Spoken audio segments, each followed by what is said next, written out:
Hello बच्चों, आज हम आपके साथ डिस्कस करेंगे entropy and third law of thermodynamics.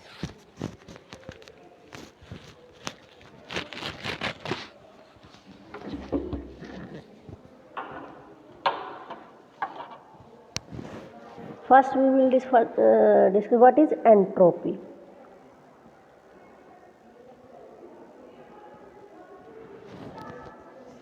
Previous lecture में हमने क्या पढ़ा कि हीट का ट्रांजिशन, कि हीट हाई टेम्परेचर से लो टेम्परेचर में फ्लो करेगी हाई टू लो। बट एक मीन्स प्रोसेस का कोई प्रोसेस उसका डायरेक्शनल इफेक्ट हमने स्टडी किया कि वो किस डायरेक्शन से किस डायरेक्शन में होगा। यह आज इस यूनिट में हम स्टडी करेंगे उसके प्रोसेस के स्टैटिस्टिकल बिहेवियर को, कि उसका स्टैटिस्टिकल जो बिहेवियर है वो कैसा होगा और वो किससे हम कैलकुलेट करेंगे, कैसे फाइंड आउट करेंगे। जो एंट्रोपी है किसी भी थर्मोडायनेमिकल सिस्टम की वो प्रॉपर्टी है जो उसकी रैंडमनेस को बताती है, डिसऑर्डर्ड मोशन को। अगर सिस्टम को हीट दे रहे हैं according to first law of thermodynamics, वो किस चीज में कन्वर्ट हो रही है, डी डब्ल्यू वर्क डन। अगर डेल क्यू सिस्टम को हीट दी वो किस में हो रही है, डी डब्ल्यू work done plus d u change in internal energy. Main system को हीट दी, उसने एब्जॉर्ब कर ली, वो दो फैक्टर में यूज होगी, वर्क डन में और चेंज इन इंटरनल एनर्जी में। वर्क डन है ऑर्डर्ड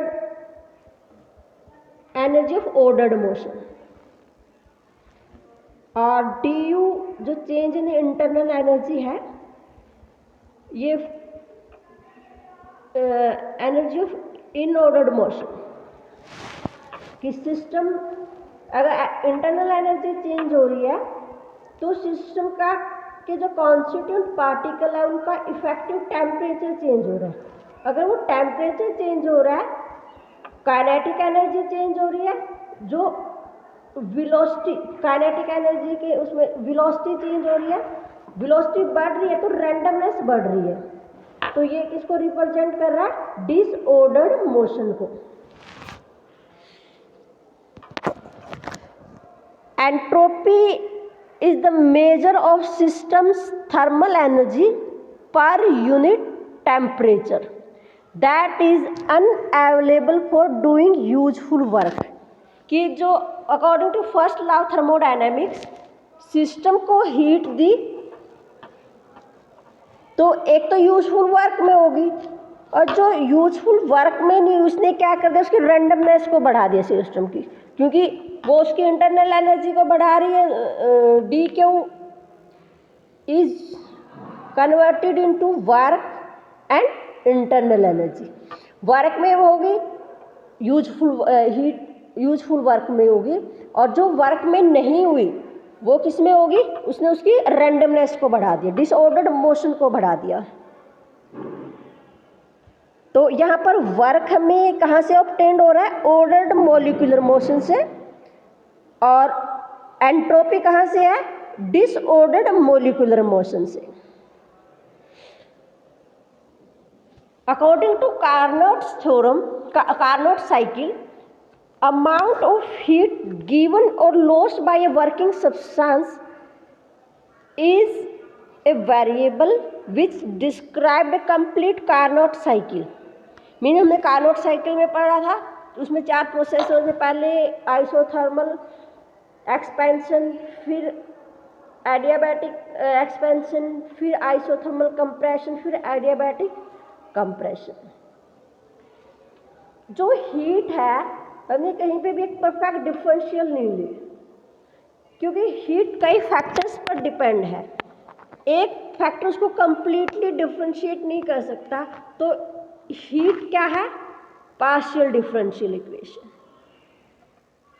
और फिर जब हम हीट को T से डिवाइड कर देते हैं तो ये क्या हो जाती है, परफेक्ट डिफरेंशियल इक्वेशन। उसको किससे रिप्रेजेंट करते हैं, एंट्रोपी से। जो एंट्रोपी है सिस्टम की वो एक परफेक्ट डिफरेंशियल इक्वेशन है, और जो हीट है वो क्या है, पार्शियल डिफरेंशियल इक्वेशन। हीट क्या है, if we give heat to a system it will be convert into work, partial or maybe completely.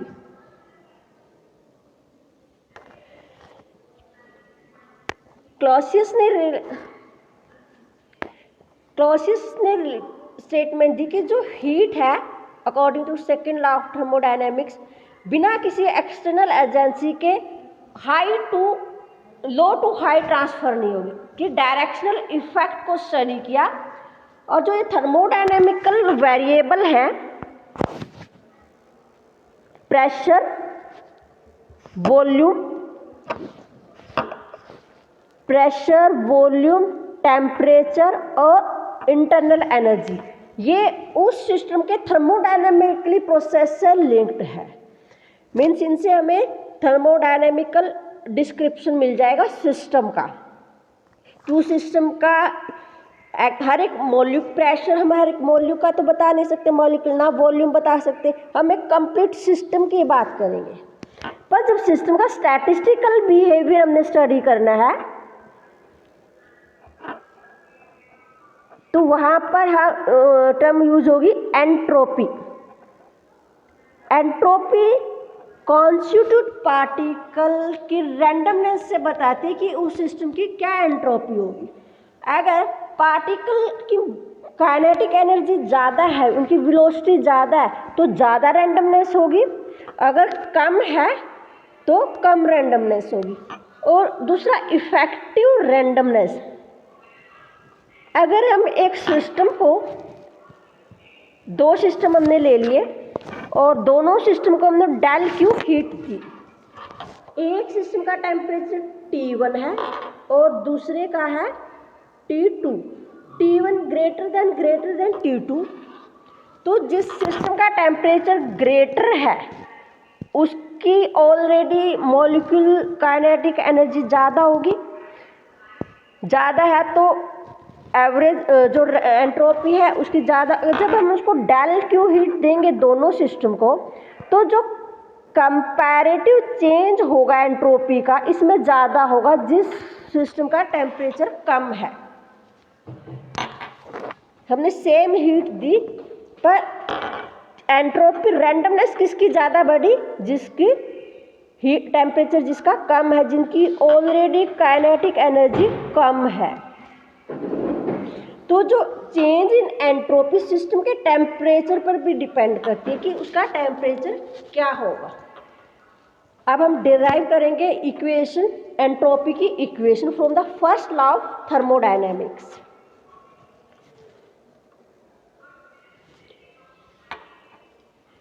According to first law of thermodynamics, if dq amount of heat is given to a system,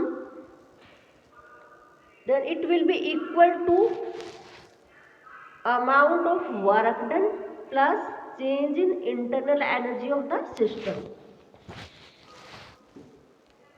हमने 1 mole of gas ले ली और उसको dq amount of heat दे दी। जो dq amount है एक work done, जो हीट है कन्वर्ट हो जाएगी वर्क डन में और इंटरनल एनर्जी का system. Del Q is equal to d work done को हम लिख सकते हैं P इंटू डी वी, और डी यू को लिख सकते हैं CV dot d T change in temperature, और CV molar specific heat at constant volume.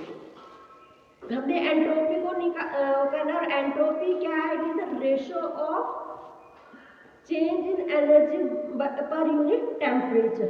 तो हम इस इक्वेशन को T से डिवाइड कर देंगे ताकि हमें एंट्रोपी की इक्वेशन मिल जाए। T से डिवाइड कर दें। For the real gases equation PV is equal to RT। हमें इंटीग्रेशन करना पूरे कंप्लीट सिस्टम का निकालना for the complete thermodynamical process. तो वेरिएबल यूनिफॉर्म बना लेंगे, यहाँ पे डी वी है टी, तो इस टी को हम वी की फॉर्म में चेंज कर लेंगे, यहाँ से टी पी टी बाई क्या हो जाएगा आर बाई वी, और ये वैल्यू यहां रख देंगे। तो यहां पर क्या हो जाएगा आर बाई वी, और इस इक्वेशन का इंटीग्रेशन कर देंगे। इंटीग्रेशन के बाद क्या आएगा डेल क्यू बाई टी क्या हो जाएगा entropy,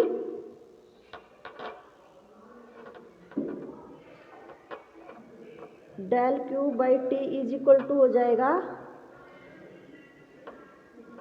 D R L N V plus C V L N T.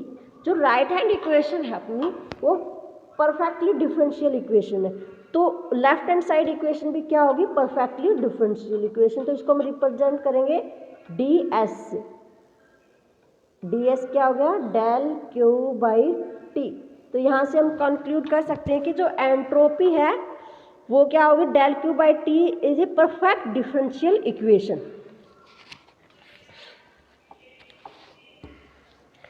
Next की जो एंट्रोपी हमने डिराइव की है, जो सिस्टम की रैंडमनेस को बता रही है, उसका फिजिकल सिग्निफिकेंस क्या है। Physical significance of entropy, entropy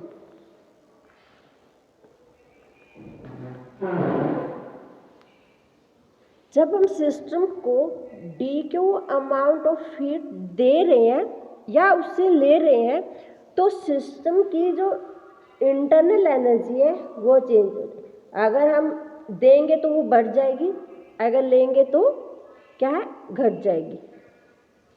जितनी एनर्जी दी या ली उसी के अकॉर्डिंग उस सिस्टम की जो डिसऑर्डर्ड मोशन है वो कम या ज़्यादा होगी। तो जो एंट्रोपी है वो क्या बता रही है सिस्टम की डिसऑर्डर्ड मोशन को।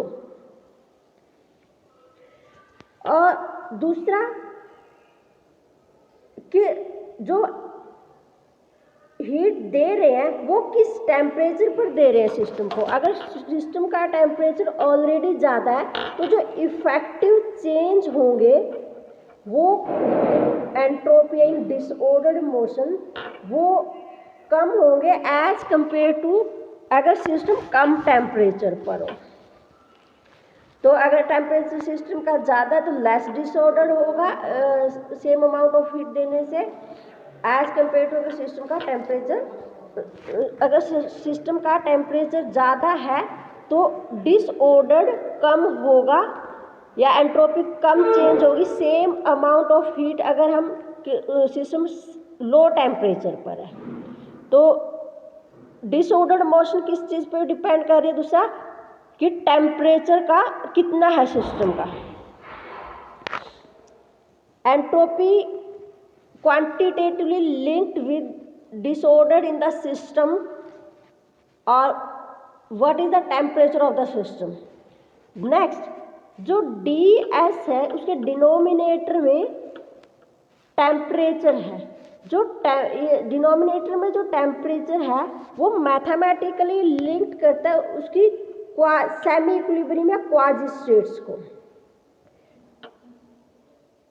अगर इसका ग्राफिकली हम बिहेवियर देखें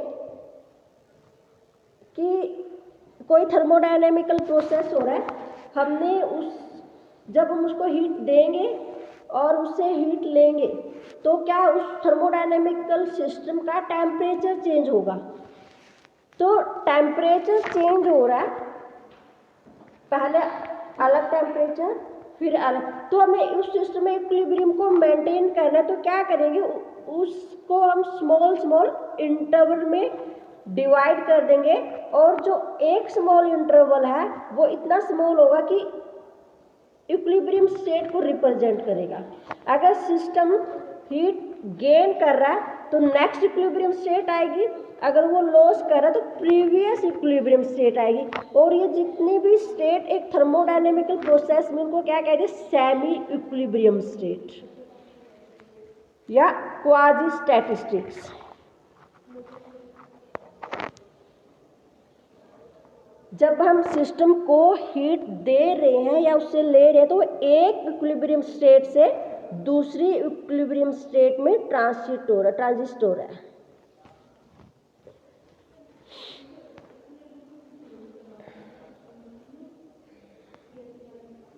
तो जितना इफेक्टिव चेंज है एंट्रोपी का ड्यू टू गेन और लॉस ऑफ हीट, वो किस चीज़ पे भी डिपेंड कर रहा है, उस सिस्टम के टेम्परेचर पर, कि इफेक्टिव अगर टेम्परेचर हाई है तो इफेक्टिव चेंज कम होगा, अगर और कम है टेम्परेचर तो जो इफेक्टिव चेंज है वो ज़्यादा होगा।